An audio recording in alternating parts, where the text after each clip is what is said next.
नमस्कार दोस्तों, स्वागत है आपका मेरे चैनल कॉमिक्स लाइफ में। शुरू करते हैं सुरेंद्र मोहन पाठक जी द्वारा लिखा गया सुनील सीरीज का एक और मज़ेदार उपन्यास बंद दरवाजा पार्ट 3। सुनील मैजेस्टिक सर्कल पहुंचा। वहां उसे कृपाराम हाउस तलाश करने में कोई दिक्कत न हुई। वह इमारत में दाखिल हुआ। फ्लैट नंबर 5 पहली मंजिल पर था। फ्लैट के 2 दरवाजे थे।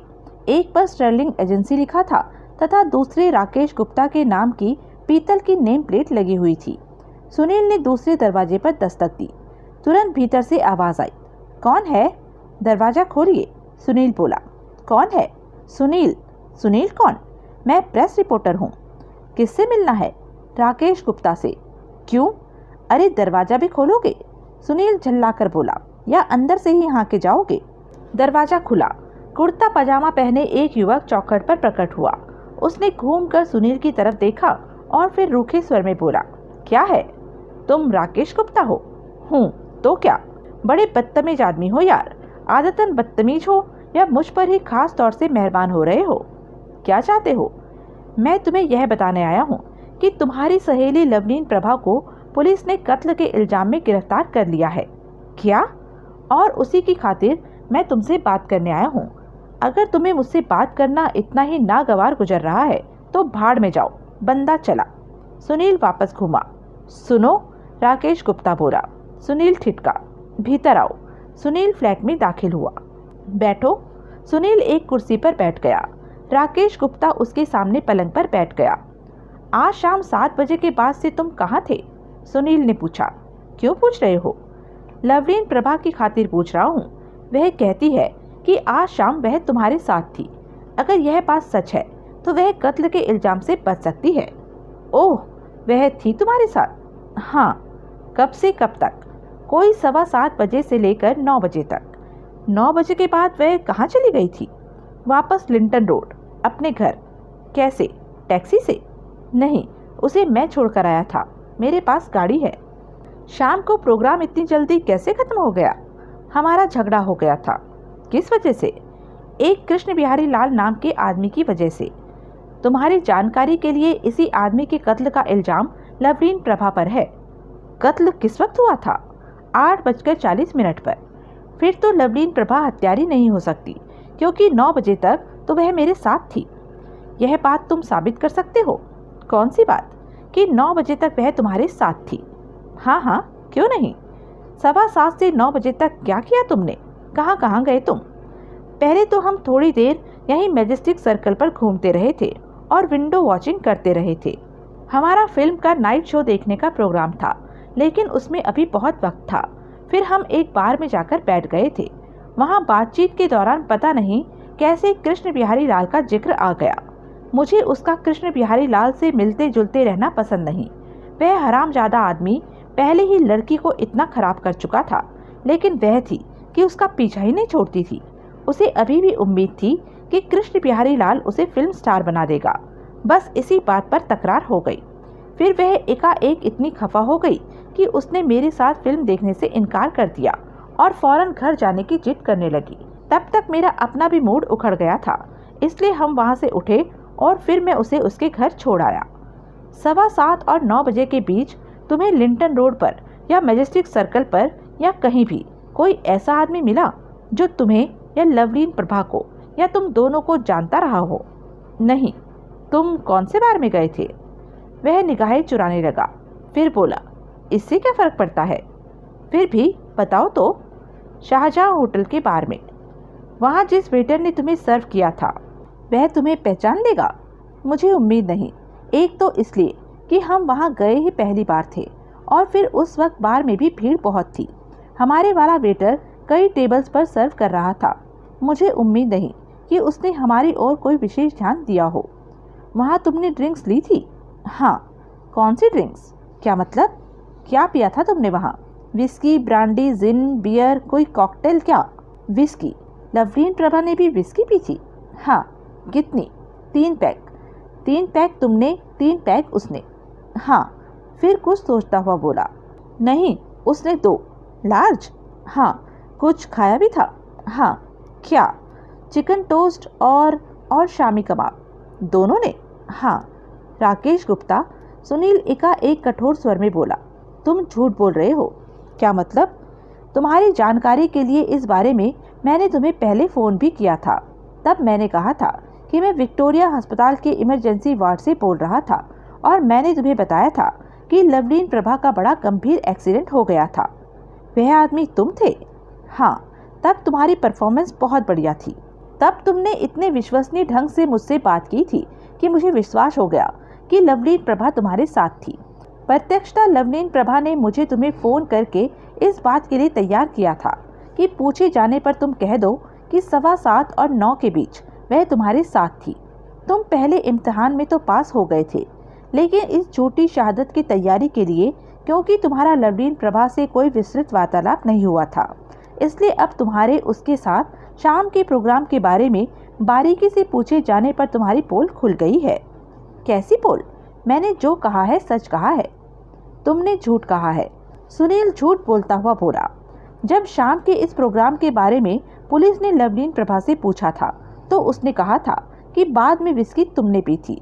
उसने तो केवल एक ब्लडी मेरी कॉकटेल पी थी और उसके कथनानुसार उसके बाद तुम दोनों ने वहां डिनर किया था। राकेश गुप्ता परेशान दिखाई देने लगा और लवलीन प्रभा अपने फ्लैट पर पहुंचने की थोड़ी ही देर बाद मैं वहां पहुंचा था।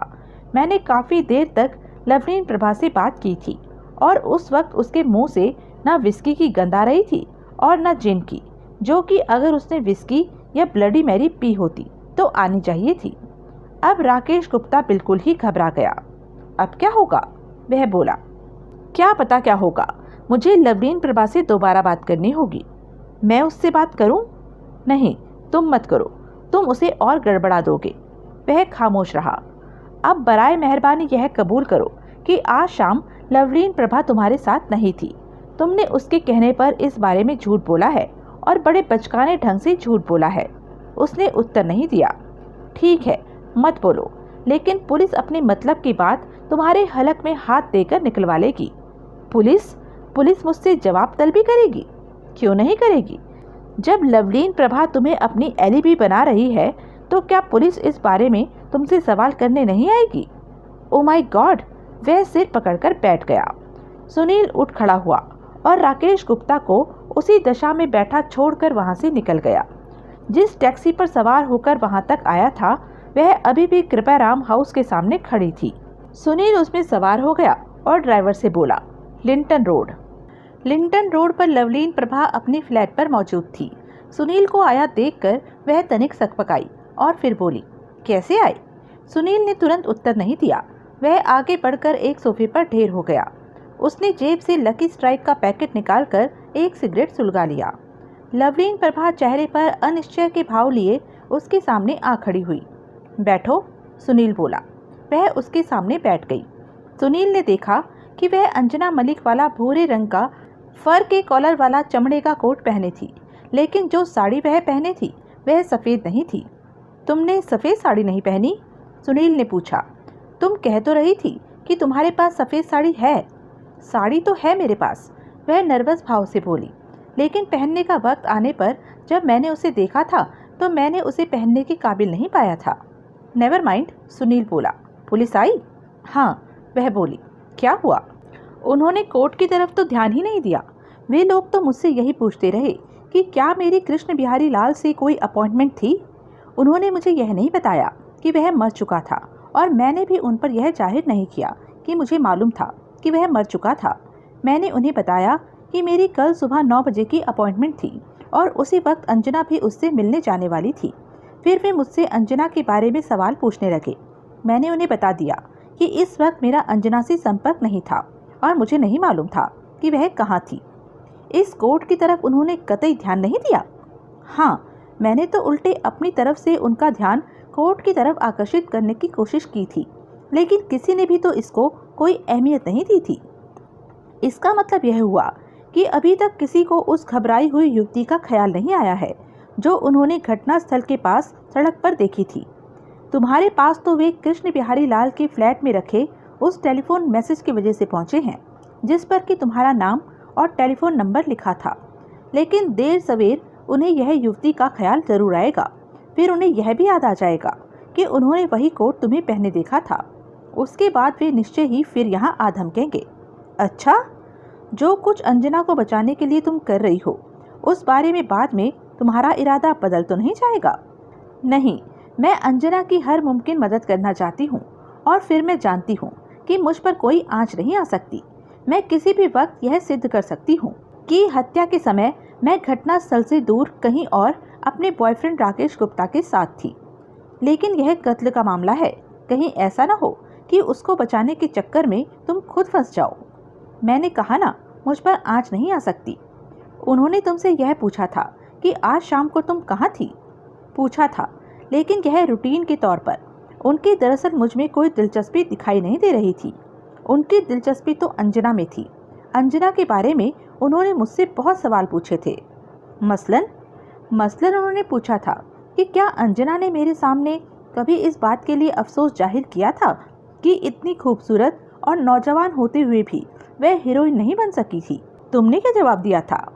मैंने यही कहा था कि इस बारे में वह अक्सर अफसोस जाहिर किया करती थी। ओह, लवलीन प्रभा खामोश रही। क्या पुलिस को पता है कि तुम्हारी और अंजना की कहानी एक है? क्या मतलब? यही कि तुम दोनों ही कृष्ण बिहारी लाल की धोखाधड़ी का शिकार हुई थी।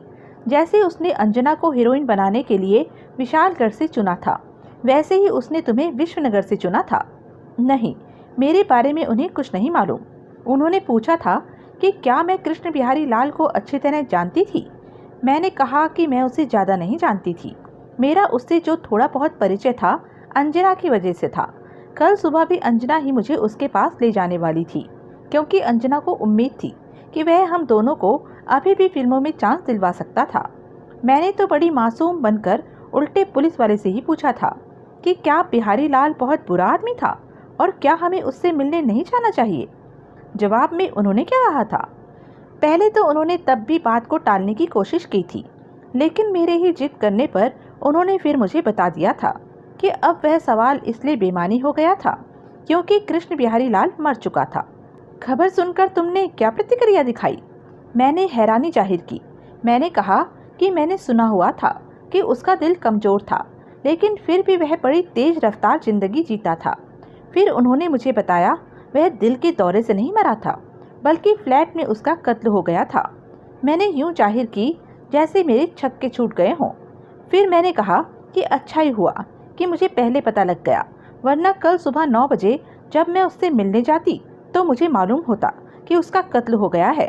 तो इस खबर को एकाएक सुनकर पता नहीं मुझ पर क्या बीतती। फिर वे लोग गए यहाँ से। लेकिन यह बात निश्चित समझो कि वे फिर आएंगे और अगली बार तगड़ी तैयारी के साथ आएंगे। तब तक उन्हें तुम्हारा यह कोड भी याद आ गया होगा। तो मेरे ख्याल से वक्ती तौर पर तुम्हें कहीं चले जाना चाहिए। अगर मैं यूं कहीं चली गई तो क्या पुलिस मुझ पर शक नहीं करेगी? करेगी तो क्या हुआ? तुमने कोई अपराध थोड़े ही किया है, और अपनी बेगुनाही साबित करने के लिए राकेश गुप्ता की सूरत में तुम्हारे पास बड़ी मजबूत शहादत है। सुनील उसके नेत्रों में झांकता हुआ बोला। वह तो है, वह तनिक हिचकिचाती हुई बोली। और फिर यह मत भूलो कि तुमने खुद कई बार कहा है कि अंजना की सलामती के लिए तुम कुछ भी करने के लिए तैयार हो। मैंने सच कहा है? तो फिर तैयार हो जाओ। अभी? हाँ। कहाँ चलना होगा? यहाँ से तो कूच करो, रास्ते में सोचेंगे। ओके। एक बात बताओ, अंजना के यहाँ से जाने के बाद से तुम्हारी उससे बात हुई? नहीं तो? तुम्हें यह मालूम है कि वह कहाँ गई है? हाँ, रिट्स होटल में। मेरे सामने तुम्ही ने तो उसे रिट्स होटल में जाने को कहा था, लेकिन वह वहाँ नहीं गई।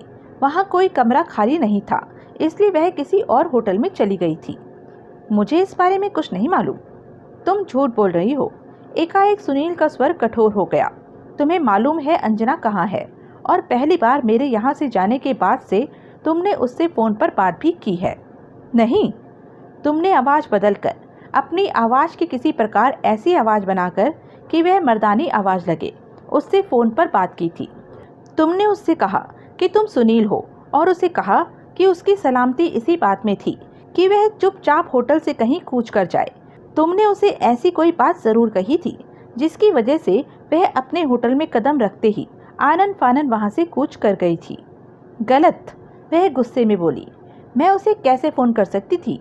मैं अपनी आवाज़ को मर्दानी कैसे बना सकती थी? या शायद तुमने किसी से उसे फ़ोन करवाया हो। किससे? अपने किसी दोस्त से, राकेश गुप्ता से ही। क्यों? कोई तो वजह होगी। नॉनसेंस, मुझे तो खबर तक नहीं थी, खुद उसी ने मुझे। वह खामोश हो गई। अंजना ने तुम्हें फ़ोन किया था? हाँ, वह कठिन स्वर में बोली, और उसी ने मुझे बताया था कि वह फौरन नगर से बाहर कहीं जा रही थी। कहाँ?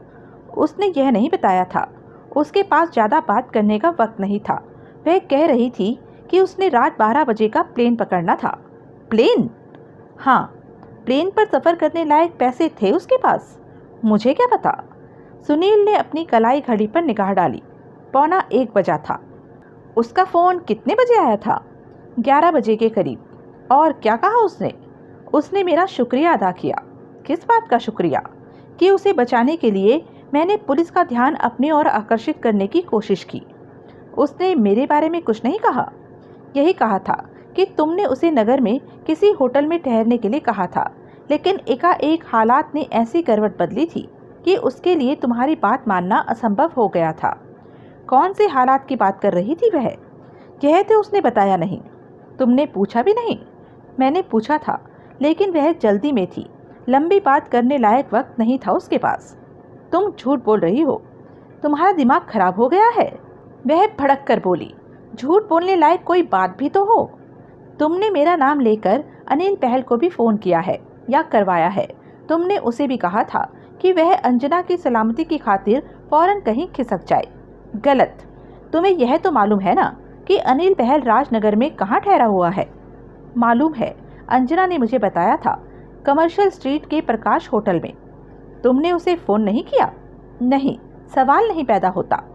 या जैसे अंजना ने तुम्हें यहाँ फ़ोन किया था, वैसे ही उसने भी किया हो? उसने नहीं किया। फ़ोन पर अंजना ने अनिल बहल के बारे में कोई बात की थी? नहीं। वैसे वह अपने निजी मामलों के बारे में तुमसे बात करती थी?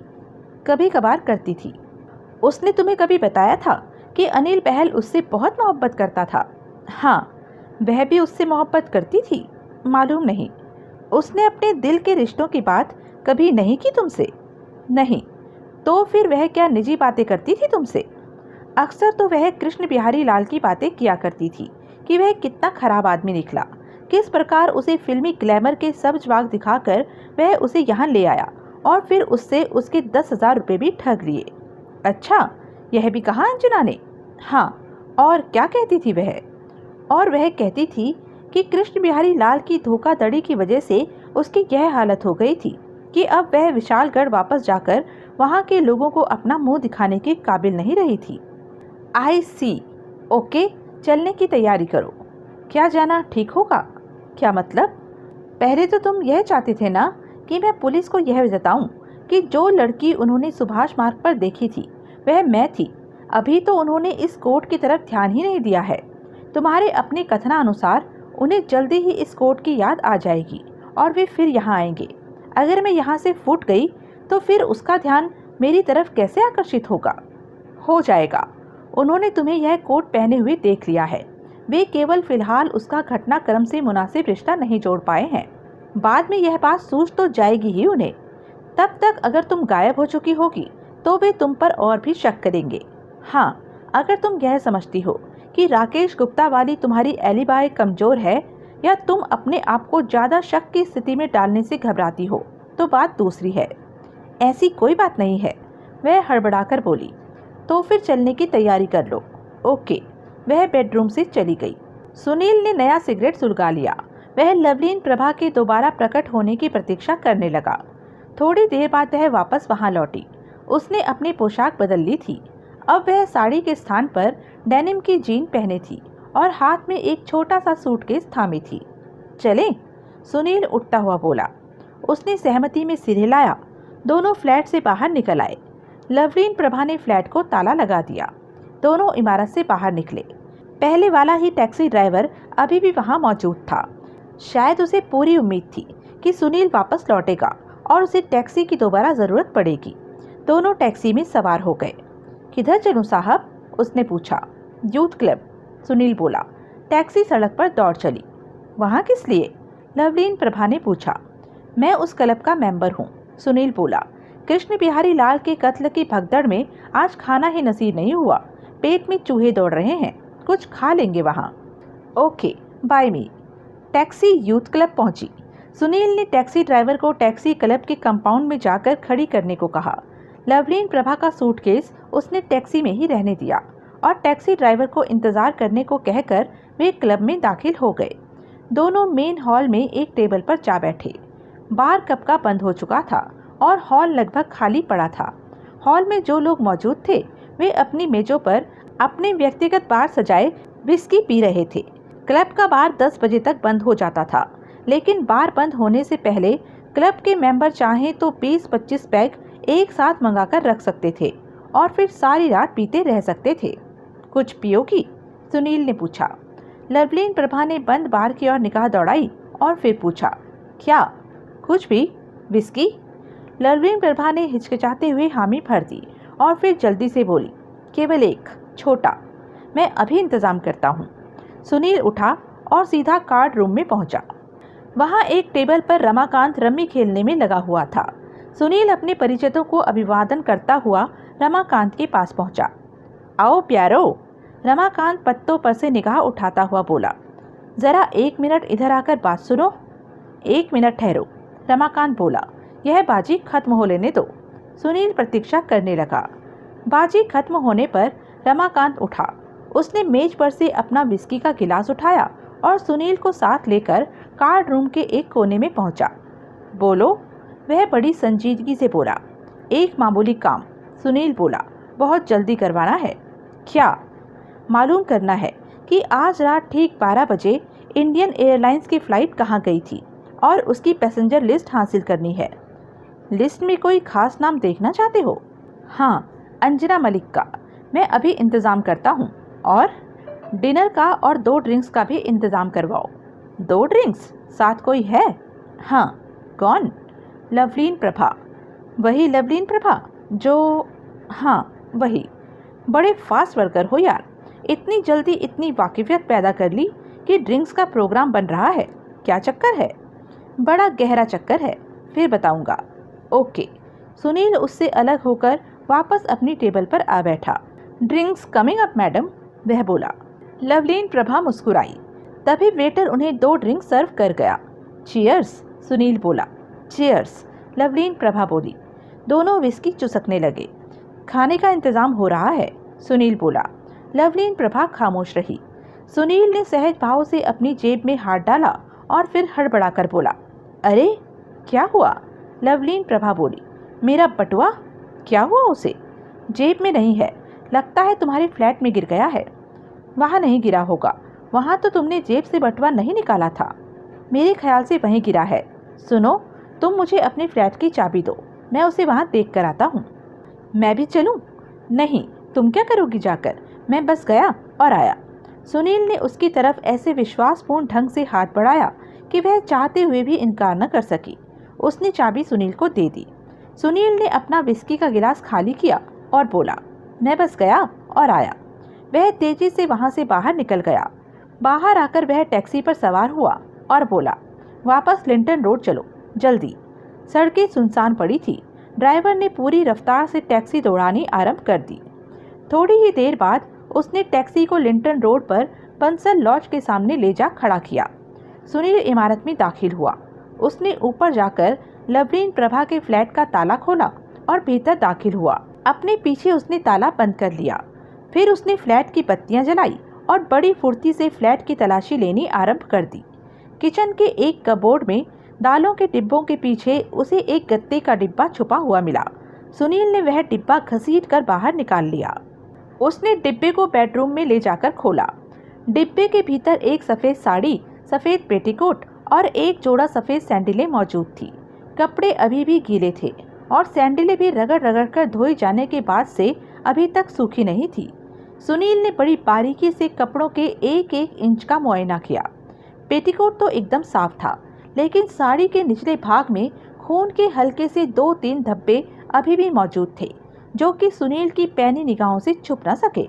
सुनील ने बेडरूम में से एक खाली सूटकेस तलाश किया। उसने गत्ते के डिब्बे को सैंडलों और कपड़ों समेत उस सूटकेस में बंद कर दिया। उसने सूटकेस उठाया, फ्लैट की सारी बत्तियां बुझाई और वहां से बाहर निकल गया। उसने फ्लैट को ताला लगाया और वहां से कूच कर गया। फिर वह टैक्सी में आ सवार हुआ। इस बार वह टैक्सी की पिछली सीट पर बैठने के स्थान पर ड्राइवर के साथ बैठ गया। वापस यूथ क्लब चलो, वह बोला। ड्राइवर ने टैक्सी आगे बढ़ा दी। सुनो, एकाएक सुनील बोला, क्या नाम है तुम्हारा? शाहिद लतीफ़। शाहिद लतीफ़, मैं तुम्हें एक छोटा सा काम बताना चाहता हूँ, करोगे? क्यों नहीं करूँगा साहब। मुझे यूथ क्लब उतार कर तुम राजनगर रेलवे स्टेशन चले जाना।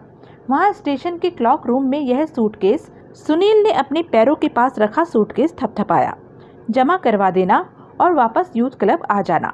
क्लॉक रूम से जो रसीद तुम्हें मिलेगी वह तुमने मुझे देनी है, लेकिन चुपचाप, मेरे साथ जो मैडम थी उनके सामने नहीं, समझ गए? समझ गया साहब। सुनील खामोश हो गया। उसने एक सिगरेट सुलगा लिया। टैक्सी यूथ क्लब के आगे आकर रुकी।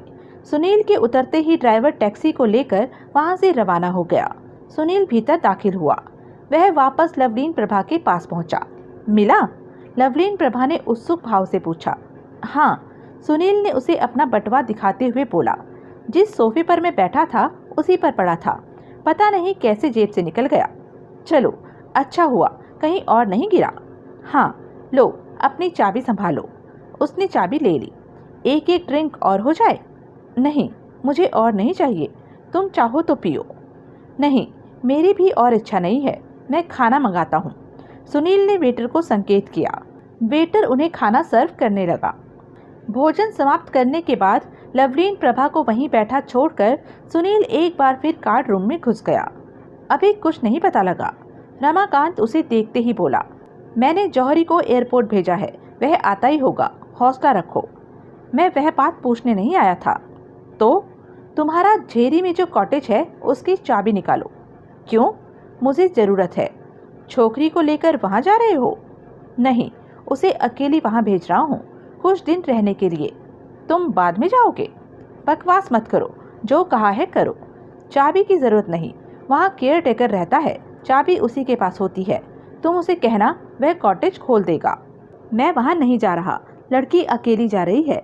कोई ऐसा इंतज़ाम करो कि वह लड़की को कॉटेज खोल दे। ठीक है, तुम उसे रवाना कर दो, मैं केयर टेकर को टेलीफोन कर देता हूँ। उसे वहाँ केयर टेकर उसके स्वागत के लिए तैयार मिलेगा। ठीक है, थैंक यू। सुनील वापस लौटा। उसे देखकर लवलीन प्रभा उठ खड़ी हुई। दोनों बाहर की तरफ बढ़े। मैं तुम्हें झेरी भेज रहा हूँ, सुनील बोला। वहाँ झील के किनारे मेरे दोस्त का कॉटेज है, नंबर है 20। वहाँ तुम्हें यह समझ लो कि सजा के तौर पर एक आध दिन रहना है। अकेले? हाँ, वहाँ सुख सुविधा का हर तरह का साधन मौजूद है, तुम्हें किसी तरह की तकलीफ नहीं होगी। जब तक तुम वहाँ पहुँचोगी, वहाँ का केयर टेकर तुम्हारे स्वागत के लिए वहाँ तैयार मौजूद होगा। वह तो ठीक है, लेकिन झेरी में अकेले? यह मत भूलो कि तुम जो कुछ कर रही हो अपनी सहेली की खातिर कर रही हो। अच्छी बात है, वह गहरी सांस लेकर बोली। दोनों बाहर निकले। टैक्सी कंपाउंड में मौजूद थी। सुनील ने टैक्सी का पिछला दरवाज़ा खोला। लवलीन प्रभा भीतर बैठ गई। सुनील ड्राइवर से बोला, शाहिद लतीफ़, मैडम को झेरी छोड़कर आना है। ड्राइवर ने सहमति में सिर हिलाया। झेरी वहाँ से 60-70 किलोमीटर दूर एक पिकनिक स्पॉट था। सुनील ने मीटर पर निगाह डाली। मीटर में 22 रुपये बने थे। उसने अपना बटवा निकाला और उसमें से एक 100 का और एक 50 का नोट निकालकर ड्राइवर की तरफ बढ़ाया और पूछा, काफ़ी हैं? काफ़ी से ज़्यादा है साहब, ड्राइवर बोला। उसने नोट थाम लिए और साथ ही क्लॉक रूम की रसीद सुनील के हाथों में सरका दी। गुड लक, सुनील लवलीन प्रभा से बोला। वह केवल मुस्कुराई। और भगवान के लिए वह हरकत न करना जो मेरे साथ तुम्हारी सहेली कर चुकी है। कैसी हरकत? कहीं और न खिसक जाना। इत्मीनान रखो, मेरा ऐसा कोई इरादा नहीं। Thank you. टैक्सी आगे बढ़ गई। तभी कंपाउंड में एक कार दाखिल हुई। सुनील ने देखा कार जौहरी चला रहा था। सुनील वहीं ठिठका खड़ा रहा। जौहरी ने कार को कंपाउंड की दीवार के साथ पार्क किया और बाहर निकला। फिर उसने सुनील को देखा और लंबे डग भरता हुआ उसके समीप पहुंचा। उसने सुनील से हाथ मिलाया। काम बना? सुनील ने पूछा। हाँ, जौहरी बोला। रात ठीक 12 बजे जो प्लेन राजनगर एयरपोर्ट से उड़ा था वह बम्बई जाने वाला प्लेन था। सीधे बम्बई जाने वाला? नहीं, रास्ते में विश्वनगर और भोपाल होता हुआ। उसकी पैसेंजर लिस्ट हासिल हुई? हाँ, यह रही। जौहरी ने एक लिस्ट निकाल कर उसे दिखाई। सुनील साहब, इस लिस्ट में अंजना मलिक का नाम तो है, लेकिन मुझे एयरपोर्ट में मालूम हुआ है कि वह उस प्लेन पर सवार नहीं हुई थी। वह प्लेन अंजना मलिक के बिना ही यहाँ से रवाना हुआ था। अच्छा, पक्की बात? जी हाँ, पक्की बात। वह जा कहाँ रही थी? विश्वनगर। ओह, सुनील निराश स्वर में बोला। अब रहस्य और भी गहरा हो गया था। एक तो यही पता नहीं था कि अंजना प्लेन द्वारा विश्वनगर जा क्यों रही थी। ऊपर से अब यह तथ्य प्रकाश में आ रहा था कि वह प्लेन पर चढ़ी ही नहीं थी। जरा यह लिस्ट दिखाना, एकाएक कुछ सोचकर सुनील बोला। जौहरी ने लिस्ट उसे थमा दी। सुनील ने लिस्ट पर निगाह फिरानी आरंभ की। यह देखकर वह सोच में पड़ गया कि लिस्ट में अंजना मलिक के नाम के एकदम ऊपर अनिल बहल का नाम भी लिखा हुआ था और दोनों की रिजर्वेशन विश्वनगर तक की थी। इसका मतलब था कि वे दोनों एक साथ विश्वनगर जाने वाले थे। यह पक्की बात है कि राजनगर से प्लेन में सवार होने वाले मुसाफिरों में से केवल अंजना ही थी जो प्लेन पर नहीं चढ़ पाई थी। जी हाँ, मैंने खूब पता किया है। केवल एक ही सवारी टेक ऑफ के समय तक वहाँ प्रकट नहीं हुई थी। यानी कि अंजना के प्लेन पर न पहुँच पाने के बावजूद भी अनिल बहल ने अपने सफर का इरादा नहीं छोड़ा था। जौहरी, सुनील निर्णयात्मक स्वर में बोला, दो काम करो। फरमाइए। एक तो जो भी पहली फ्लाइट विश्वनगर के लिए उपलब्ध हो उसमें मेरे लिए सीट बुक करवा दो। कल 11 बजे से पहले तो कोई फ्लाइट नहीं है। ठीक है, उसी में मुझे सीट दिलाओ। ओके। और दूसरा काम, कल सुबह विश्वनगर के तमाम होटलों में फ़ोन करना आरंभ कर देना और मालूम करना कि कल रात 2 बजे के करीब विश्वनगर पहुंचने वाले प्लेन से अनिल बहल नाम के जो साहब वहां पहुंचे थे वे किस होटल में ठहरे हुए हैं। लेकिन अगर वह किसी और नाम से होटल में ठहरा हुआ हो तो? मुझे ऐसी उम्मीद नहीं। अगर उसे नाम बदलने का ख्याल आया होता तो प्लेन रिजर्वेशन भी उसने किसी और नाम से करवाई होती। ठीक है, मैं कल विश्वनगर के तमाम होटलों में फ़ोन करूंगा। वेरी गुड, सुनील बोला। वह फिर कार्ड रूम में पहुंचा। तुम कहाँ चले गए थे? रमाकांत उसे देखते ही बोला। मैंने अभी तुम्हें हॉल में दिखवाया था, वहाँ तो नहीं थे तुम। मैं बाहर कंपाउंड में था। क्या बात है? तुम्हारी खातिर मैंने मोहन को पुलिस हेडक्वार्टर में तैनात किया हुआ था। अभी अभी उसका फ़ोन आया था। उसने एक बड़ी जोरदार बात बताई है। क्या? सुनील, यह कृष्ण बिहारी लाल के कत्ल का मामला तो तुम निपट गया समझो। क्या मतलब? पुलिस अपनी तफ्तीश के बाद इस नतीजे पर पहुंच चुकी है कि वह कत्ल अनिल बहल ने किया है। अच्छा, क्या कोई नई बात मालूम हो गई है उन्हें? मैंने तुम्हें पहले भी बताया था कि घटना स्थल से जो चाकू बरामद हुआ था वह एकदम नया था और उस पर से अभी तक उस हार्डवेयर स्टोर के नाम का बिल्ला तक नहीं उतरा था जिससे कि वह खरीदा गया था। पुलिस ने उस चाकू के बारे में उस हार्डवेयर स्टोर से पूछताछ की थी। दुकानदार को उस चाकू के खरीदार की अच्छी याद थी। उसने खरीदार का जो हुलिया बयान किया था वह सरासर अनिल बहल का था। यानी कि वह चाकू अनिल बहल ने खरीदा था। हाँ, अब तुम खुद ही सोचो कि हत्या होने से थोड़ा अरसा पहले दूसरे शहर से आया कोई आदमी जब एक चाकू खरीदता है तो उसका इरादा डबल रोटी काटने का तो रहा नहीं होगा। सुनील खामोश रहा। एक तो वैसे ही हर बात अनिल बहल के अपराधी होने की तरफ संकेत कर रही है, ऊपर से वह फरार भी हो गया है और पुलिस की निगाह में उसको फरार करवाने में तुम्हारा हाथ है। अरे, तुम तो यह बात मत कहो। मैं तुमसे तो झूठ नहीं बोलने वाला। मैं सच कहता हूँ कि अनिल बहल को मैंने टेलीफोन नहीं किया था। मैं नहीं कह रहा, मैंने कहा है कि पुलिस की निगाह में उसको तुमने फरार हो जाने के लिए प्रेरित किया था। मैंने ऐसा कुछ नहीं किया। अगर पकड़े जाने पर अनिल बहल ने भी यही कहा कि तुम्ही ने उसे फ़ोन किया था तो उसके कहने से क्या होता है? वह तो वही कहेगा जो उसने सुना है।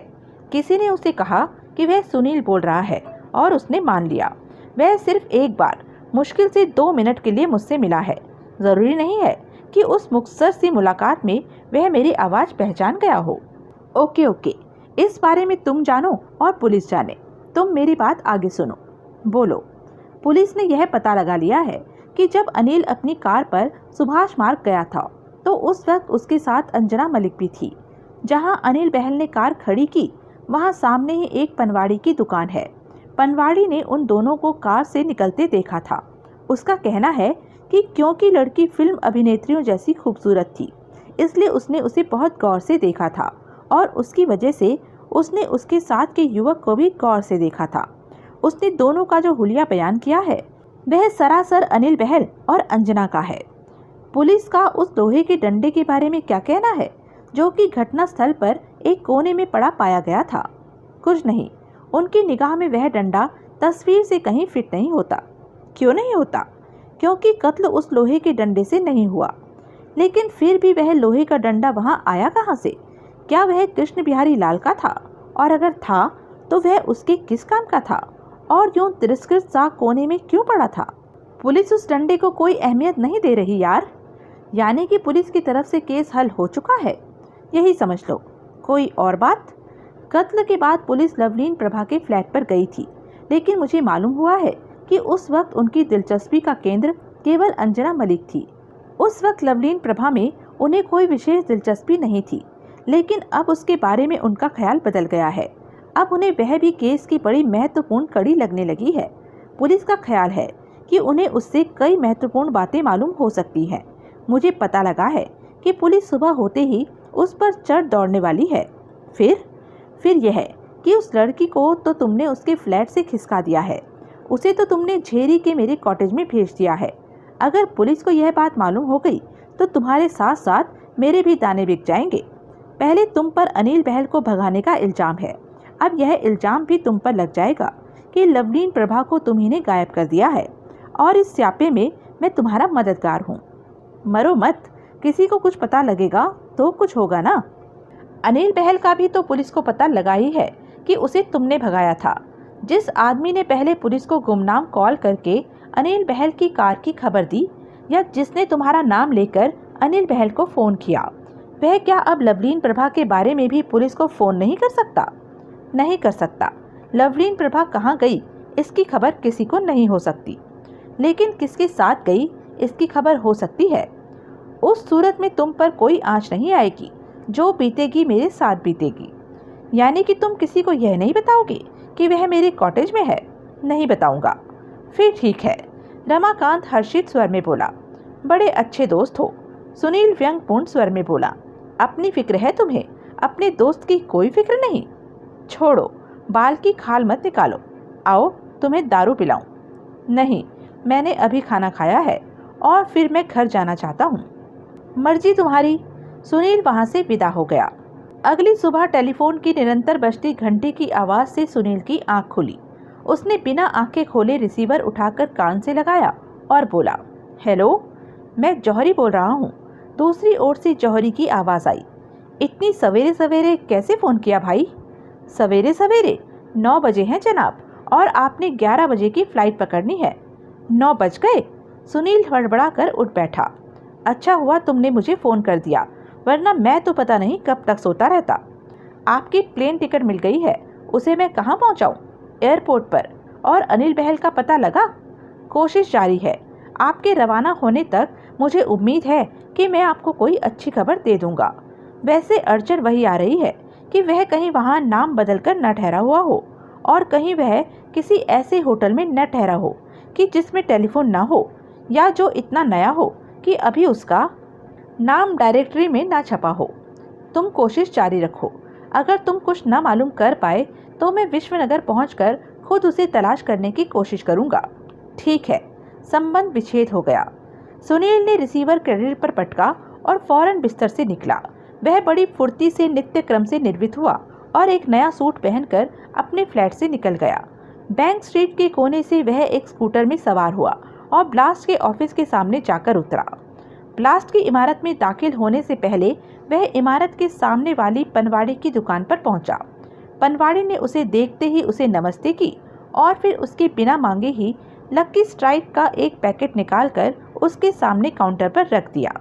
सुनील बाबू, पनवाड़ी बोला, वही कल वाले साहब आजकल आपके बहुत चक्कर लगा रहे हैं। क्या वे कोई फिल्मों के आदमी हैं? कौन साहब? वे नीले सूट वाले, लाल पत्थर वाली चांदी की अंगूठी वाले? हाँ वही, लेकिन आज तो वे भूरे रंग का सूट पहने थे, बड़े जच रहे थे वो। तुमने उन्हें कोई फिल्मों का आदमी कैसे समझ लिया? मेरा एक ग्राहक उन्हें डॉक्टर श्रीराम लागू बता रहा था, क्या वे डॉक्टर श्रीराम लागू ही थे? नहीं भाई, सुनील हंसता हुआ बोला। उसका नाम तो इंद्र कुमार है, फिल्मों से तो उसका दूर दूर तक का रिश्ता नहीं। अच्छा, सुनील बाबू, बातों नहीं पड़े हैं आपके इंद्र कुमार जी? क्या आज फिर वास्ता पड़ गया? हाँ, आज आपसे थोड़ी देर पहले आए थे, आपके बारे में पूछ रहे थे कि आप दफ्तर कितने बजे आते हैं। 25 पैसे का पान खाया और 25 मिनट दिमाग चाटा। अब कहाँ गए वो? ऊपर आपके दफ्तर में ही गए हैं। ऊपर बैठे आप ही का इंतजार कर रहे होंगे। मुमकिन है, सुनील बोला। उसने पैकेट ले लिया और उसकी कीमत अदा कर दी। फिर वह उसमें से एक सिगरेट निकालकर सुलगाने लगा। कुछ लोग समझते हैं कि हमारे जैसी छोटी दुकानदारी में हमें 4 पैसे कमवा कर वे हमारा चाहे जैसा फायदा उठा सकते हैं। कल रात भी 1 रुपए का सिगार खरीदा और 1000 रुपए का दिमाग चाटा और ऊपर से घंटा भर अपने एक बंडल की रखवाली करवाई। फिर क्या हो गया भैया जी? सुनील बोला। आखिर वह मुझसे मिलने आया था और मैं तुम्हारा खास दोस्त हूँ। वह तो तुम हो सुनील बाबू, पनवाड़ी खींचे निपोड़ता हुआ बोला। सुनील भी हंसा और फिर सड़क पार करके ब्लास्ट की सीढ़ियां चढ़ गया। इंद्र कुमार रिसेप्शन पर बैठा था। सुनील को देखकर वह उठ खड़ा हुआ। तुम फिर आ गए? सुनील उससे हाथ मिलाता हुआ बोला। हाँ, वह नर्वस भाव से बोला। मुझे तुमसे बात करनी है, प्लीज जरा थोड़ी देर बैठो, मैं अभी हाजिर होता हूँ। इंद्र कुमार ने सहमति में सिर हिलाया और वापस सोफे पर बैठ गया। सुनील लंबे डग भरता हुआ आगे बढ़ा और न्यूज़ एडिटर राय के कमरे में पहुंचा। मैं कृष्ण बिहारी लाल के कत्ल के सिलसिले में मिली एक टिप से चेक करने के लिए विश्वनगर जाना चाहता हूं।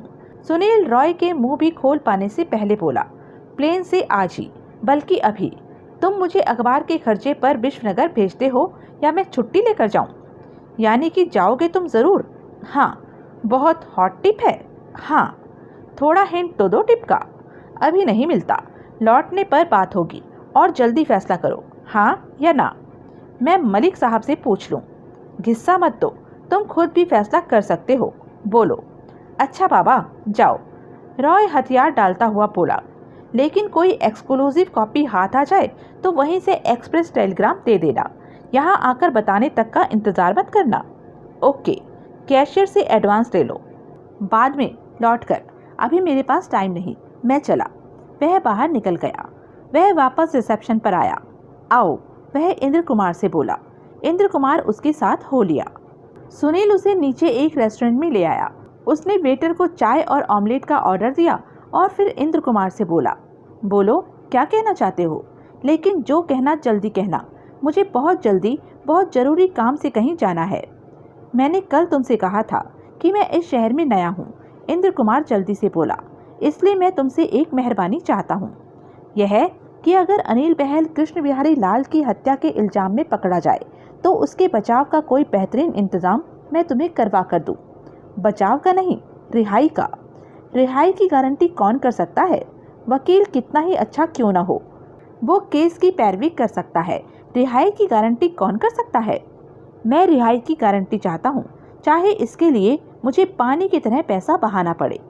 अनिल बहल तुम्हारा इतना सगा कैसे हो गया? वह बात छोड़ो। देखो, मैं जानता हूँ कि हर बड़े शहर में कुछ बड़े साधन संपन्न वकील होते हैं जिनकी बहुत ऊपर तक पहुँच होती हो, और जजों को तफ्तीश करके अदालत में केस प्रस्तुत करने वाले पुलिस अधिकारियों को विरोधी पक्ष के गवाहों को पैसे से खरीदकर अपना मन माफिक फैसला करवाने में कामयाब हो जाते हैं। तुम अनिल बहल के लिए कोई ऐसा ही साधन संपन्न वकील तलाश करके दो। वकीलों की ऐसी किस्म से मेरी वाकिफियत नहीं। नगर का जो नामी वकील मेरी निगाह में है, रिश्वत के नाम पर वह तो अपने क्लाइंट को ही गिरफ्तार करवाने से नहीं हिचकेगा, और अगर उसे अनिल बहल के निर्दोष होने पर विश्वास न हुआ तो वह केस को छुएगा भी नहीं। मुझे ऐसा वकील नहीं चाहिए। मुझे ऐसा वकील चाहिए जो अनिल बहल की रिहाई का इंतजाम कर सके, बिना बात को महत्व दिए कि वह दोषी है या निर्दोष। तुम्हें गारंटी है कि कत्ल अनिल बहल ने ही किया है? हाँ। क्या पता कत्ल अंजना ने किया हो? वह कत्ल नहीं कर सकती। अगर वह अपने मुंह से भी कहे कि कत्ल उसने किया है तो भी मैं उसकी बात पर विश्वास नहीं करूंगा। हालांकि अनिल बहल की खातिर वह ऐसा कह सकती है। उसको बचाने के लिए वह उसका इल्जाम अपने सिर ले सकती है। और तुम यह भी नहीं चाहते? नहीं। अभी अनिल बहल गिरफ्तार तो हुआ नहीं है, ना ही अंजना गिरफ्तार हुई है। अभी कोई गिरफ्तारी होने तो दो, फिर देखेंगे क्या किया जा सकता है। नहीं, मैं अभी कोई पक्का इंतजाम चाहता हूँ। अनिल बहल गिरफ्तार जरूर होगा और उस पर कत्ल का इल्जाम भी जरूर लगेगा। मैं पहले से ही कोई पुख्ता इंतजाम चाहता हूँ। सॉरी, मैं तुम्हारे लिए ऐसा कोई इंतजाम नहीं कर सकता, लेकिन मुझे बताया गया है कि इस नगर में तुम्हारी पहुंच चलती है, तुम जो चाहो कर सकते हो। किसने बताया तुम्हें? ब्लास्ट के सामने वाले पनवाड़ी ने? किसी ने भी बताया? बहरहाल बताया है। बहरहाल मैं जानता हूँ कि तुम बहुत कुछ कर सकते हो। मैं कुछ नहीं कर सकता। यह तुम्हारा आखिरी फैसला है? हाँ, इंद्र कुमार ने एक गहरी सांस ली और तीव्र अनिच्छापूर्ण स्वर में बोला।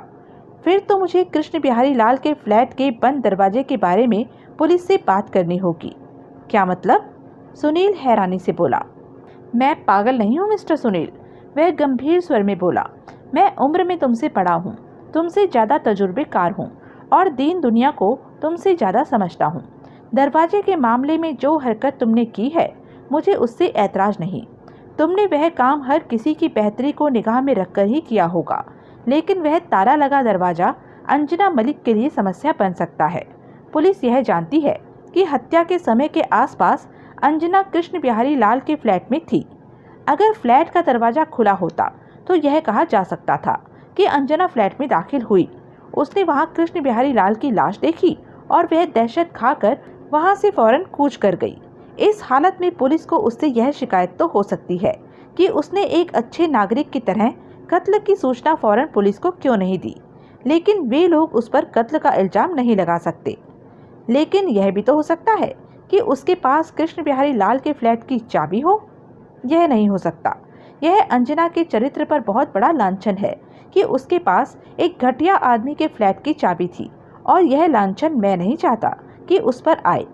इससे तो पुलिस यह गलत नतीजा भी निकाल सकती है कि वहां से लौटते समय वह आतंकित नहीं थी, बल्कि इतने होशो हवास में थी कि उसे वहां से भागते वक्त अपने पीछे फ्लैट का दरवाजा बंद करके उसे ताला लगाना याद रहा।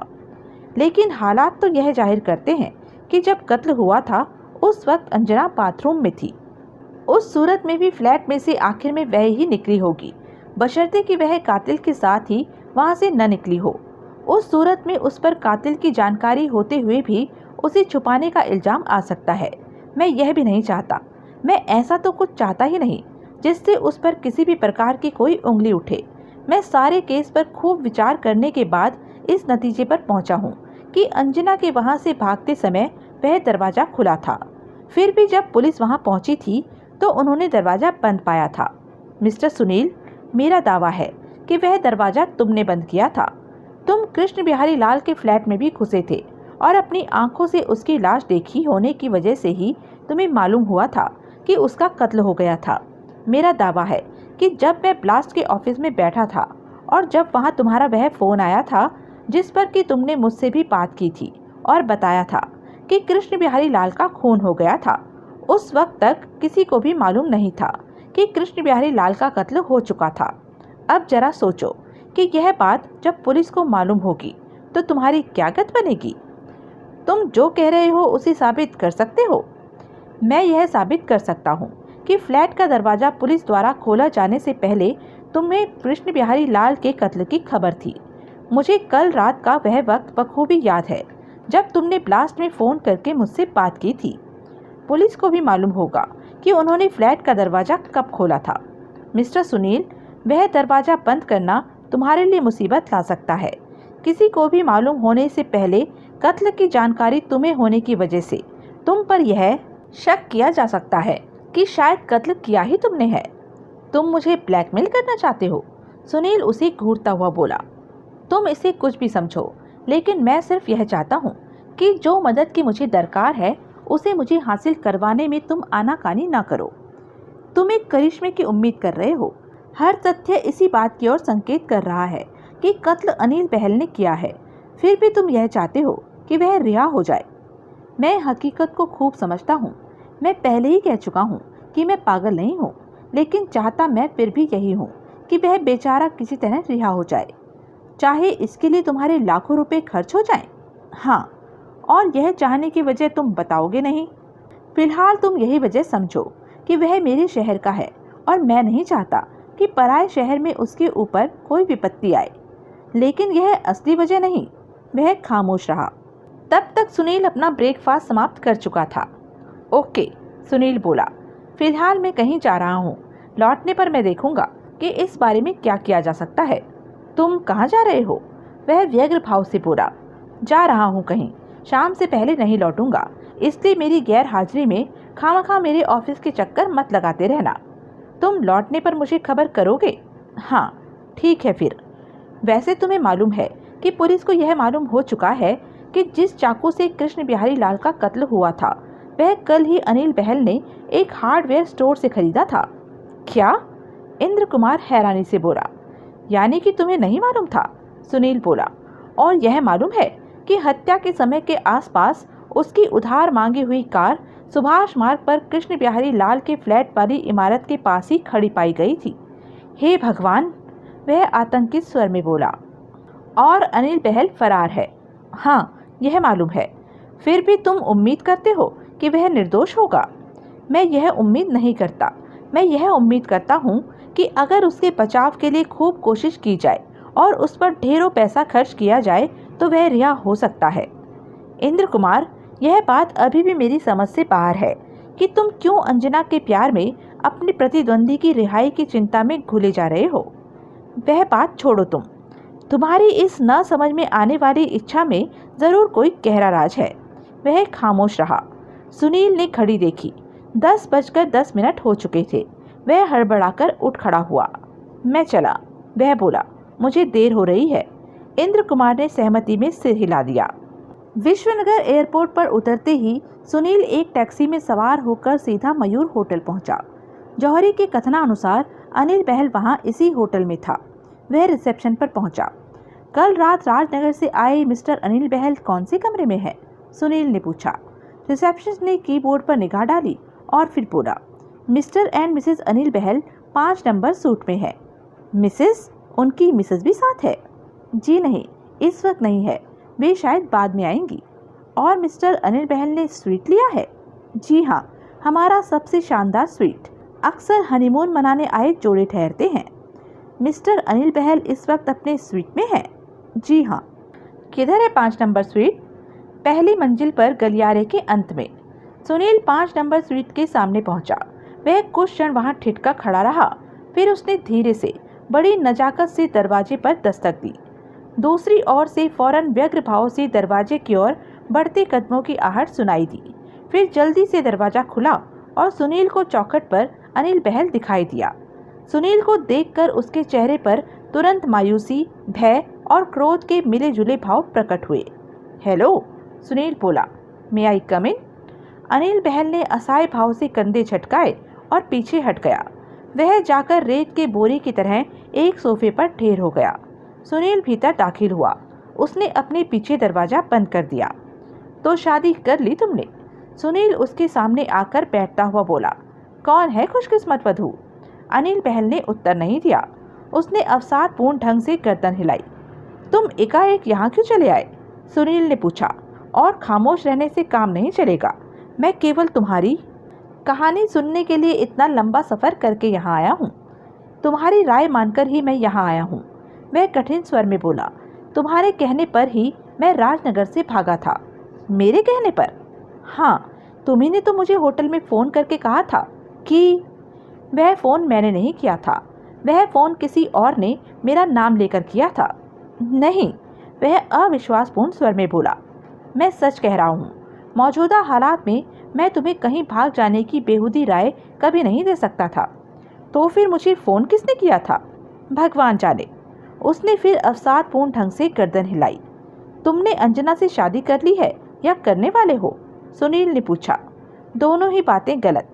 मैंने ना उससे शादी की है और ना ही मेरी उससे शादी होने वाली है। तो फिर यह मिसेज अनिल बहल कौन है?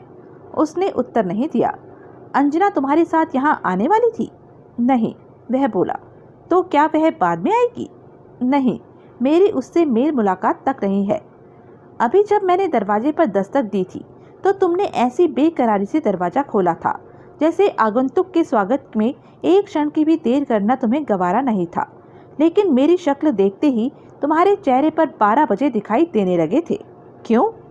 क्योंकि मुझे तुम्हें यहाँ देखने की उम्मीद नहीं थी। तो फिर तुम्हें किसको देखने की उम्मीद थी? कौन आने वाला था यहाँ? उसने अपने सूखे होठों पर जुबान फेरी। अंजना? नहीं। देखो, सुनील कठोर स्वर में बोला, झूठ मत बोलो। जिस प्लेन में तुम यहाँ आए हो उसी प्लेन में अंजना भी तुम्हारे साथ आने वाली थी, लेकिन किसी वजह से वह प्लेन नहीं पकड़ सकी थी और तुम अकेले यहाँ आ गए थे। मुझे इस बारे में कुछ नहीं मालूम। तुम्हें सब कुछ मालूम है। मैंने 12 बजे वाली फ्लाइट की पैसेंजर लिस्ट देखी है। उसमें तुम्हारे नाम के एकदम नीचे अंजना मलिक का भी नाम मौजूद था। वह कोई और अंजना मलिक होगी। मैंने राजनगर में अंजना की शक्ल भी नहीं देखी। मुझे यह तक नहीं पता कि वह रहती कहाँ है। तुम झूठ बोल रहे हो। तुम राजनगर आए ही अंजना की तलाश में थे। जब तुम मुझे पुलिस हेडक्वार्टर मिले थे उस वक्त तक तुम्हें अंजना का अता पता नहीं मालूम था, लेकिन बाद में तुम्हें अंजना की खबर जरूर लग गई थी और तुम उससे मिले भी थे, और अंजना से ही तुम्हें कृष्ण बिहारी लाल का पता मालूम हुआ था। अंजना कल रात कृष्ण बिहारी लाल से मिलने जाने वाली थी और प्यारे लाल, पुलिस की तफ्तीश से यह साबित हो चुका है कि उस मुलाकात के लिए अंजना को तुम अपनी कार में सुभाष मार्ग लेकर गए थे। अनिल बहल के चेहरे पर घबराहट के भाव प्रकट हुए। अभी और सुनो। फिर कृष्ण बिहारी लाल का कत्ल हो गया था। कत्ल एक ताजे खरीदे नए नकोर चाकू से हुआ था। पुलिस को यह भी मालूम हो चुका है कि वह चाकू एक नजदीकी हार्डवेयर स्टोर से तुमने खरीदा था। अनिल बहल का चेहरा फक पड़ गया। कत्ल के बाद मैं अंजना से उसकी एक सहेली के फ्लैट में मिला था। मेरी राय पर अंजना उस फ्लैट को छोड़कर वक्ती तौर पर एक होटल में रहने के लिए चली जाने को तैयार हो गई थी। उसने मुझे खबर भी भिजवाई थी कि वह क्लार्क होटल में थी, लेकिन जब मैंने होटल में फ़ोन किया था तो मुझे बताया गया था कि वह होटल छोड़कर चली गई थी। मुझे बड़ी हैरानी हुई थी। मुझे वह वादा खिलाफी की नीयत वाली लड़की नहीं लगी थी, लेकिन वह फिर भी चुपचाप कहीं खिसक गई। इसका एक ही मतलब हो सकता है कि किसी शख्स ने उस पर कोई दबाव डाला था, जिसकी वजह से वह वादा खिलाफी के लिए मजबूर हो गई थी। अब मैं तुमसे यह चाहता हूँ कि क्या वह शख्स तुम थे? क्या कहा था तुमने उससे, जिसकी वजह से वह बिना मुझे खबर किए होटल छोड़ गई थी? मैंने उसे कुछ नहीं कहा था। भाई साहब, मैं अंजना के बारे में कुछ नहीं जानता। वह यहाँ नहीं आने वाली? नहीं। तुम्हारी उससे कोई बात नहीं हुई? नहीं। मिस्टर अनिल बहल, तुम गधे हो। तुम मुझसे झूठ बोलकर उस लड़की के लिए और भी मुसीबत का सामान कर रहे हो, जिसकी मोहब्बत का तुम दम भरते हो, और झूठ भी तुम इतने भद्दे तरीके से बोल रहे हो कि तुम फंसो ही फंसो। कत्ल जैसे गंभीर मामले में झूठ बोलना बड़े तजुर्बेकार आदमी का काम है। यह तुम जैसे नौसिखिए के बस की बात नहीं। मिस्टर सुनील, देखो, तुम्हारा केवल एक हत्या से वास्ता पड़ा है, लेकिन मेरा दर्जनों हत्यारों से वास्ता पड़ चुका है। ऐसे मामलों में मुझे सच झूठ पहचानने का ज़्यादा तजुर्बा है, और फिर तुम्हारा झूठ पहचानने के लिए तो तजुर्बे की ज़रूरत ही नहीं। तुम्हारा झूठ तो बच्चा भी पहचान सकता है। वह खामोश रहा। अंजना मलिक मुझे एक बहुत भली लड़की लगी थी, और मुझे लगा था उसके साथ जाती हुई थी। मैं आदतन हर उस शख्स का तरफदार हूँ जो मेरी निगाह में किसी की भी जाति का शिकार हुआ होता है। उसकी सलामती के लिए मैंने खामखा अपने आप को खतरे में डाल दिया। मैं उसका कुछ भी नहीं लगता। कल से पहले मैंने उसकी सूरत तक नहीं देखी थी, फिर भी मैंने उसका कोई भला करने की कोशिश की, और तुम, जो कि उसकी मोहब्बत की दम भरते हो, उसका अहित करने पर उतर आए। तुमने उसे बरगलाकर उसे राजनगर से खिसक जाने के लिए तैयार कर लिया, और अपने मौज मेले की खातिर उसे अपने साथ यहाँ आने के लिए तैयार कर लिया। अनिल बहल के चेहरे पर आवेश के भाव आए। वह एकदम उठकर खड़ा हो गया। वह क्रोधित भाव से बोला, मिस्टर सुनील, बैठ जाओ। सुनील कर्कश स्वर में बोला। उसकी छाती पर हाथ रखा और उसे जबरन वापस सोफे पर धकेल दिया।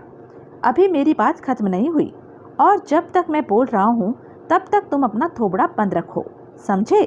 वह खामोश रहा। अंजना प्लेन पर तुम्हारे साथ यहाँ आने वाली थी, लेकिन वह एयरपोर्ट नहीं पहुँची। इसका मतलब समझते हो तुम? इसका मतलब है कि पुलिस ने उसे गिरफ्तार कर लिया है। अब पुलिस उससे उसका अपराध कबूलवाने के लिए अपने तमाम हथकंडे इस्तेमाल कर रही होगी, और जब तक वह अपनी जुबान से अपना अपराध नहीं कबूल कर लेगी तब तक पुलिस उसको किसी की सेवा भी नहीं लगने देगी।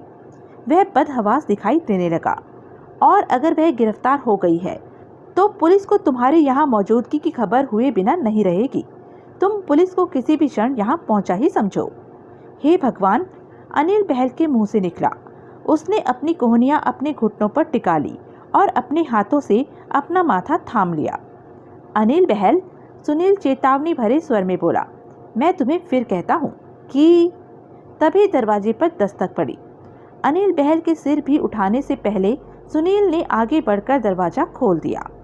दरवाजे के सामने अंजना खड़ी थी।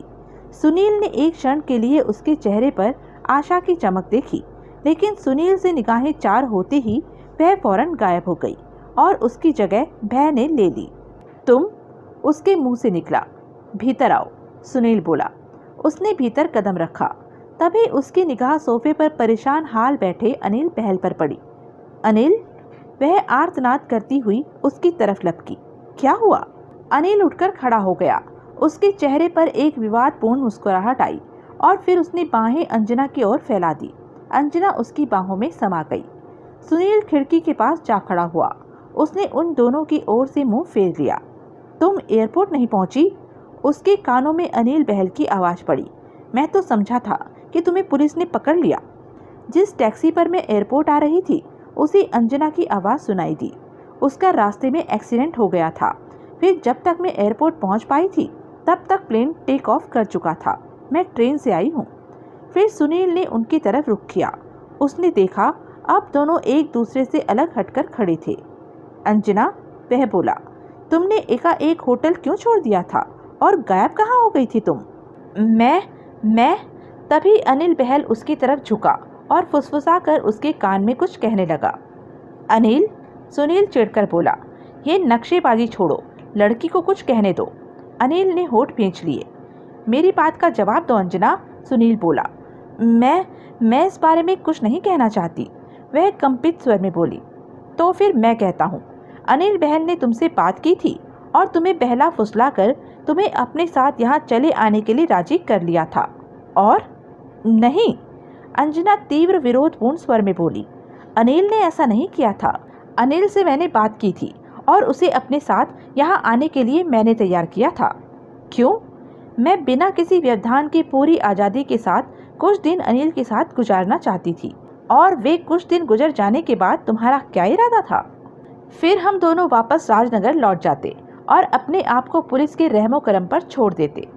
लेकिन एकाएक तुम अनिल के साथ यूं तन्हाई में कुछ दिन गुजारने की इच्छुक कैसे हो उठी? उसने उत्तर नहीं दिया। ऐसी अनैतिक तफरीह में विश्वास करने वाली लड़की तुम मुझे लगती तो नहीं हो। तुम मुद्दत से अनिल को जानती हो।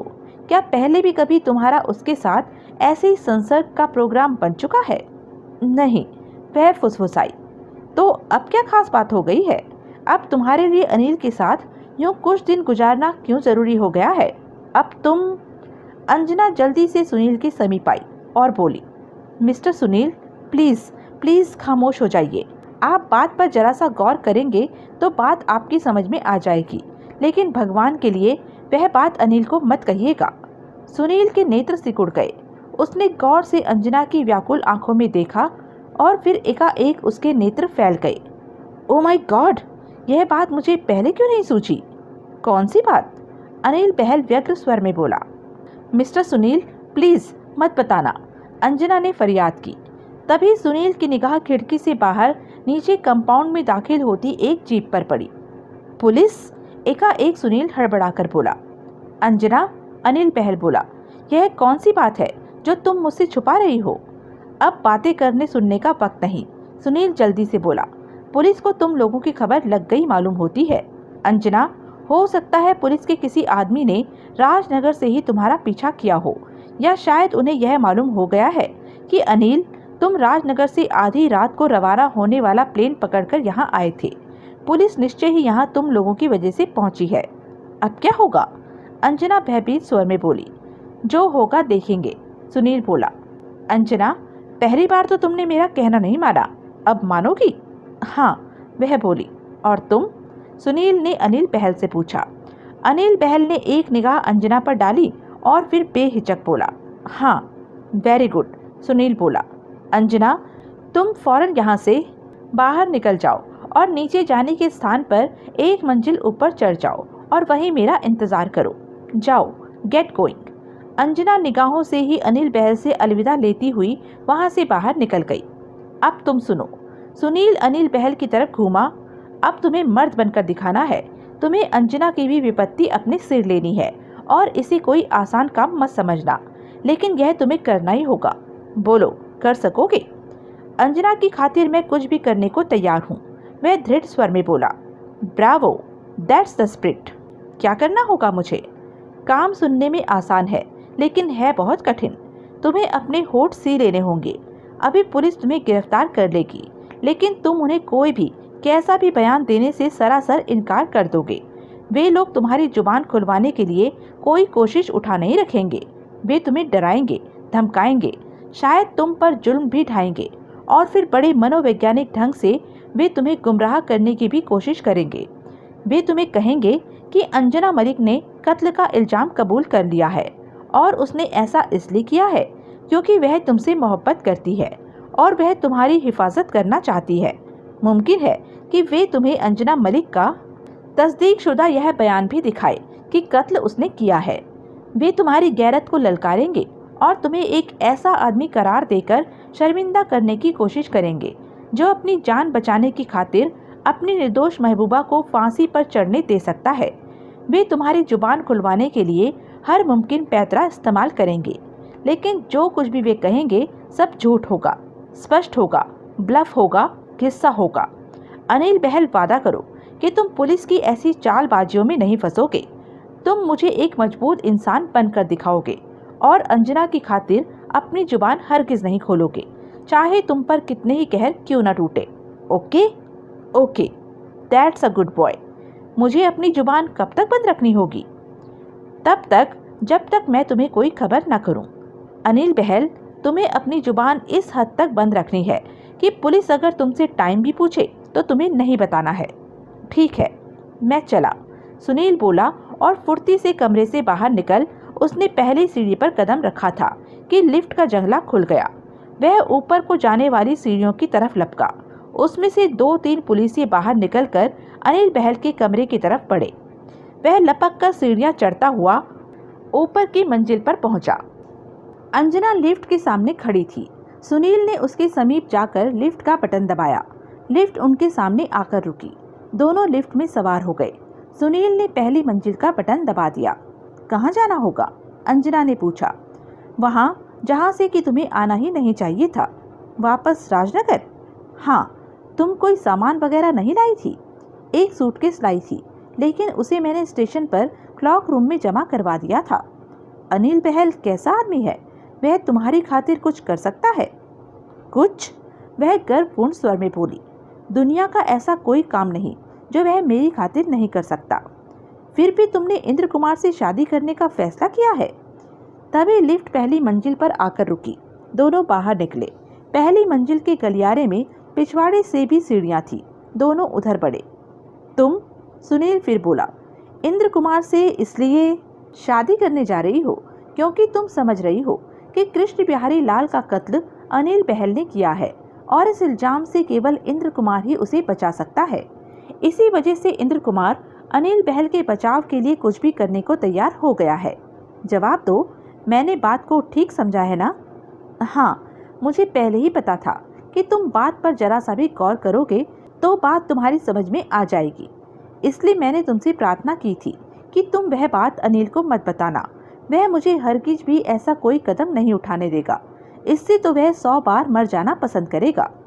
इस सिलसिले में इंद्र कुमार से तुम्हारी बात कब हुई? कौन सी बात? यही कि अगर तुम उससे शादी कर लोगी तो वह अनिल बहल के बचाव के लिए कोई कोशिश उठा नहीं रखेगा। वह खामोश रही। तुमने इंद्र कुमार से संपर्क स्थापित किया था या इंद्र कुमार ने तुमसे? मैं इस बारे में कोई बात नहीं करना चाहती, उसने उत्तर नहीं दिया। अच्छा, यह तो बताओ कि विशालगढ़ में टैलेंट कॉन्टेस्ट जीतने के बाद से तुम्हारे साथ क्या बीती? मैं आसमान में उड़ती हुई कृष्ण बिहारी लाल के साथ यहाँ आई थी। दौलत और शोहरत के इतने चमकीले सपने मैंने देखे थे कि वास्तव में कुछ पाने से पहले ही मेरी आंखें चौंधियाई जा रही थी। लेकिन यहाँ आने के थोड़ी देर बाद ही मुझे मालूम हो गया कि कृष्ण बिहारी लाल एक फ्रॉड था। यूँ लड़कियाँ फंसा कर राजनगर लाना और फिर उनको खराब करना या उनको ठगना उसका धंधा था। मैं उसके हाथों खराब होने से तो बच गई, लेकिन ठगी जाने से न बच सकी। उसकी बातों में आकर जो 10,000 रुपया मैं विशालगढ़ से अपने साथ लाई थी, वह मैंने उसे सौंप दिया। मिस्टर सुनील, समझदारी इस बात में होती कि मुझे तभी अक्ल आ जाती और मैं यहाँ से वापस विशालगढ़ चली जाती, लेकिन मैं झूठी मान मर्यादा और शान बान के फेर में पड़ गई। मैंने सोचा कि मैं खूबसूरत तो हूँ ही, जब मैं यहाँ आ ही गई हूँ तो क्यों न मैं स्वतंत्र रूप से अभिनेत्री बनने की कोशिश करूँ। इसी कोशिश में मैं यहाँ टिकी रही। उस दौर में मेरा संपर्क कृष्ण बिहारी लाल से भी रहा। वह संपर्क इस उम्मीद में नहीं रहा कि वह अभी भी मुझे अभिनेत्री बना सकता था, बल्कि अपना वह 10,000 रुपया हासिल करने की कोशिश में रहा जो उसने मुझसे ठग लिया था। फिर उसी के माध्यम से मेरी लवलीन प्रभा से मुलाकात हुई। क्योंकि हम दोनों के साथ एक ही तरह धोखा हुआ था, इसलिए हमें एक दूसरे से हमदर्दी होनी स्वाभाविक थी और फिर इसी वजह से हमारी दोस्ती भी हो गई। तभी पिछवाड़े के रास्ते होटल से निकलकर वे बाहर सड़क पर आ गए। वहां से तुरंत उन्हें टैक्सी मिल गई, जिस पर सवार होकर वे रेलवे स्टेशन रवाना हो गए। रेलवे स्टेशन हम तुम्हारा सूटकेस लेने जा रहे हैं, सुनील ने बताया। वापस हम प्लेन से ही जाएंगे। अंजना ने सहमति में सिर हिलाया। अब आगे बढ़ो, कल रात का क्या हुआ था? कल रात 8 बजे मैं कृष्ण बिहारी लाल से उसके फ्लैट पर मिलने वाली थी। क्यों? उसने मुझे वादा किया था कि वह मेरा सारा रुपया नहीं तो उसका एक अंश मुझे कल रात जरूर लौटा देगा। आई सी। कल ही दोपहर को मैंने एक कार पर सवार अनिल बहल की एक झलक देखी थी, लेकिन इससे पहले कि मैं उसे पुकार भी पाती, वह मुझसे बहुत दूर निकल गया था। उसे वहां देखते ही मैं समझ गई थी कि वह मेरी तलाश में राजनगर आया था। मैं जानती थी कि उसके लिए मुझे तलाश करना मुश्किल था, इसलिए मैंने उसे तलाश करना आरंभ कर दिया। मैं लवलीन प्रभा के फ्लैट के टेलीफोन से बार बार राजनगर के तमाम होटलों में फ़ोन करना आरंभ कर दिया और अनिल बहल के बारे में पूछना आरंभ कर दिया। अंत में मुझे मालूम हो गया कि वह कमर्शियल स्ट्रीट में स्थित प्रकाश होटल में ठहरा हुआ था। वह उस समय होटल में नहीं था, इसलिए मैंने वहां उसके लिए संदेश छोड़ दिया कि वह आते ही मुझे फ़ोन करे। फिर शाम को उसका फ़ोन आया और उसके पीछे पीछे ही वह मुझे लेने आ गया। मिस्टर सुनील, मैं बयान नहीं कर सकती कि इस अजनबी शहर में किसी अपने से मिलकर मुझे कितनी खुशी हुई। तुम्हें अनिल बहल से शुरू से मोहब्बत थी? हाँ। क्यों पूछा? इंद्र कुमार कहता है कि केवल अनिल बहल तुम पर मरता था, तुम्हारी उसमें कोई खास दिलचस्पी नहीं थी। और इंद्र कुमार में थी? अंजना व्यंगपूर्ण स्वर में बोली। हाँ। मिस्टर सुनील, आप खुद सोचिए, मेरी दिलचस्पी अपने हम उम्र नौजवान में होगी या अपने से दुगनी उम्र के अधेड़ आदमी में? लेकिन बकौल इंद्र कुमार, अनिल बहल मामूली हैसियत का आदमी है, जबकि खुद इंद्र कुमार बहुत पैसे वाला आदमी है। मिस्टर सुनील, अगर मुझे पैसे से शादी करनी होती तो क्या इंद्र कुमार से शादी मैं अपने लिए कोई मजबूरी या बंधन मानती? फिर क्या मैं उसके साथ यह शर्त लगाती कि अपना वही पैसा जिसकी खातिर की मैं उससे शादी कर रही होती, उसे अनिल बहल के बचाव जैसे नाशुक्रे काम पर पानी की तरह बहाना होगा? फिर क्या मैं इंद्र कुमार से चोरी अपनी मजबूरी पर आंसू बहाती, अपनी जिंदगी के कुछ क्षण अनिल बहल के साथ गुजारने के लिए, उस आदमी के साथ गुजारने के लिए जिससे मैं दिल से मोहब्बत करती हूँ और जिसकी सलामती से ज़्यादा अजीज मुझे दुनिया की कोई चीज़ नहीं, यहाँ आती? तुम ठीक कह रही हो। सुनील प्रभावित हुए बिना न रह सका। मैं तुम्हारी भावनाओं की कदर करता हूँ, मैं तुम्हारी कुर्बानी की भी कदर करता हूँ और इसीलिए तुमसे वादा करता हूँ कि अगर तुम पैसे की मजबूरी की वजह से इंद्र कुमार से शादी कर रही हो तो यह शादी कभी नहीं होगी। अनिल बहल के बचाव के लिए जो कुछ भी मुमकिन होगा मैं करूँगा। आप करेंगे? हाँ, वह दृढ़ स्वर में बोला। मैं बहुत गरीब आदमी हूँ, पैसे वाला आदमी तो मैं हरगिज़ भी नहीं, लेकिन पैसे हासिल करने के लिए मुझे बहुत तरीके आते हैं, ऐसे तरीके जो मैंने आज तक कभी नहीं आजमाए, लेकिन अब आजमाऊंगा। अंजना, अगर कोई इंसानी ताकत अनिल बहल को बचा सकती है तो यकीन जानो कि अनिल बहल का बाल भी बांका नहीं होगा। अंजना की आंखों से झरझर आंसू बहने लगे। आंसू पोंछ लो, सुनील बोला और अपनी कहानी आगे कहो। अंजना ने आंसू पोंछ लिए। उसने रुधे कंठ से फिर कहना शुरू किया। बातों बातों में मैंने अनिल बहल को यह भी बताया कि 8 बजे मैं कृष्ण बिहारी लाल से मिलने जाने वाली थी। उसने मुझे न केवल वहां जाने से रोका, बल्कि जोश में आकर उसने यह भी कहा कि अगर वह कृष्ण बिहारी लाल का बच्चा उसके हाथ में आ गया तो वह उसका कत्ल कर देगा। पता नहीं उसके दिमाग में ऐसा खतरनाक ख्याल आ कैसे गया था। मैंने उसकी कार में वह चाकू भी देखा जिससे कि खून हुआ बताया जाता है। अब मेरे सामने यह समस्या थी कि मैं उस आखिरी बार कृष्ण बिहारी लाल से मिलने जरूर जाना चाहती थी, लेकिन मैं अनिल को हरगिज भी अपने साथ नहीं ले जाना चाहती थी। मैं तो उसे कृष्ण बिहारी लाल का पता भी नहीं मालूम होने देना चाहती थी, लेकिन अनिल था कि मान ही नहीं रहा था। उसका कहना था कि अगर मैं कृष्ण बिहारी लाल से मिलने जाने से बाज नहीं आना चाहती थी तो वह खुद मुझे उसके पास लेकर जाएगा। अंत में यह फैसला हुआ कि सुभाष मार्ग तक मैं उसके साथ कार पर जाऊंगी, लेकिन आगे कृष्ण बिहारी लाल के फ्लैट तक मैं अकेली ही जाऊंगी, यानी कि वह मुझे सुभाष मार्ग पर छोड़कर वापस अपने होटल में चला जाएगा। फिर मैं कृष्ण बिहारी लाल से मिलकर और उससे जो रकम हासिल हो सकती थी उसे हासिल करके उसके पास उसके होटल में पहुंच जाऊंगी। वह मान गया। रवाना होते समय तो मान गया, लेकिन सुभाष मार्ग पहुंच जाने के बाद वह फिर जिद करने लगा कि वह कृष्ण बिहारी लाल के फ्लैट में भी मेरे साथ जाएगा। मैं किसी कीमत पर उसे अपने साथ नहीं ले जाना चाहती थी, क्योंकि मुझे भय था कि वह वहां जाकर कहीं कृष्ण बिहारी लाल से भिड़ न जाए और सचमुच ही उसका कत्ल न कर दे। फिर मैंने बहाने से अनिल को वहां से टालने का फैसला किया। तो यह थी अब तक की कहानी। आगे की कहानी जानने के लिए बने रहें मेरे साथ, और हाँ, मेरे चैनल को लाइक, शेयर और सब्सक्राइब करना ना भूलें, और कमेंट करके ज़रूर बताएं कि यह वीडियो आपको कैसा लगा। धन्यवाद।